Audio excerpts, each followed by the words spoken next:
multi-phase joint research project between CCIA and the Livestock Markets Association of Canada, funded by the federal government Growing Forward project, tested various types of RFID reader systems at auction marts and buying stations over a 2-year period.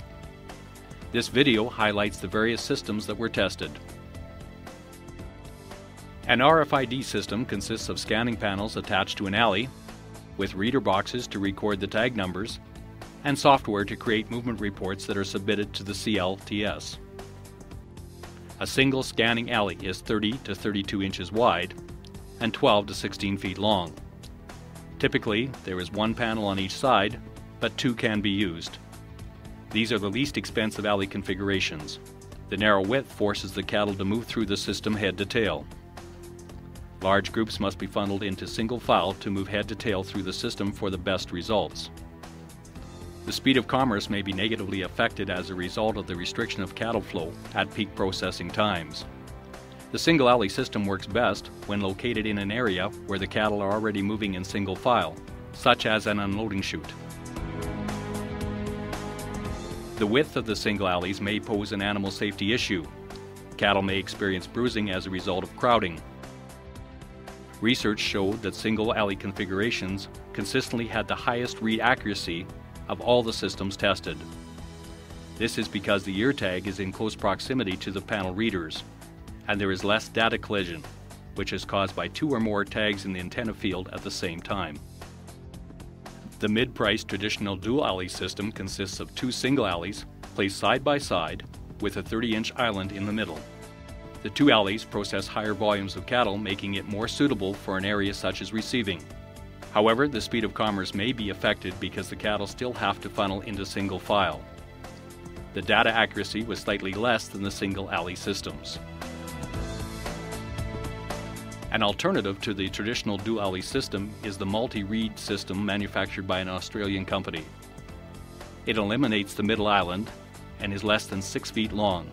Up to 10 of these alleys can be joined into one system.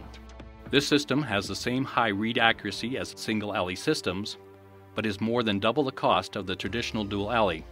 In Kamloops, the cattle follow through this alley on the way to the pre-sale penning, so there is no change in the normal process flow. The project sites agreed that the single or dual alley systems would not be feasible when installed before or after the sale ring. An alternative to the RFID scanning alley is the use of a handheld long-handled wand.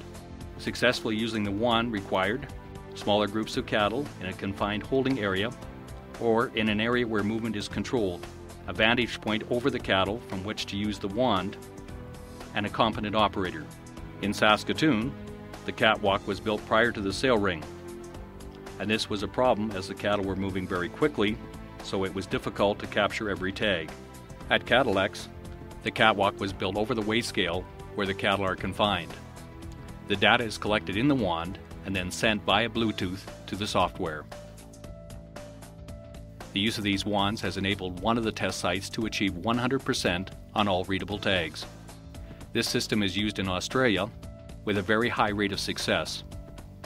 A smaller version of the wand could be used for smaller groups of cattle and in areas with limited space. Wide alley systems are 18 to 32 feet long and 5 feet wide. The standard configuration has 8 panels, 4 on each side. These are the most expensive alley configurations and take the most space to install. The 5-foot width allows cattle to move through 2 and 3 wide, facilitating the high volume flow. These systems work well at both receiving and at the sale ring with minimal impact on the speed of commerce. 2 systems were located just prior to the sale ring. One system had 8 panels and required a 32-foot alley.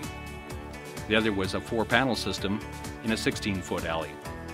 The number of panels did not seem to affect read accuracy. Research found that placing the RFID system before or after the auction ring did not impact the speed of commerce, provided that capturing the tag data was not linked to the market software. At 5 feet wide, the cattle are less likely to encounter additional stress, resulting in less shrink and potential bruising, both major concerns for market operators and producers. The read accuracy when located just prior or after the sales ring, was exceptionally high because of the high proportion of small groups compared to the receiving locations. Installing scanners at the sale ring requires the least amount of infrastructure modification, resulting in lower financial investment. In most cases, this location will not require additional personnel to operate the system. Systems at receiving can have a greater impact on the speed of commerce if the process flow changes. In Winnipeg, for example, the pens were removed to install a wide alley RFID system in a 64-foot alley. 90% of the groups moved through the scanner alley and then back to the pre-sale pens, which required an additional 120 feet of movement per delivery. This additional movement added an extra 2.5 hours to the workday, an impact that definitely affected the speed of commerce during peak periods. The wide alley systems had the greatest variation in read accuracy. Research showed that the larger groups had lower accuracy, likely due to data collision and proximity of the ear tag to the panel, but smaller groups consistently had a high read accuracy. Each Canadian livestock market and buying station is unique in design and the way they handle the cattle.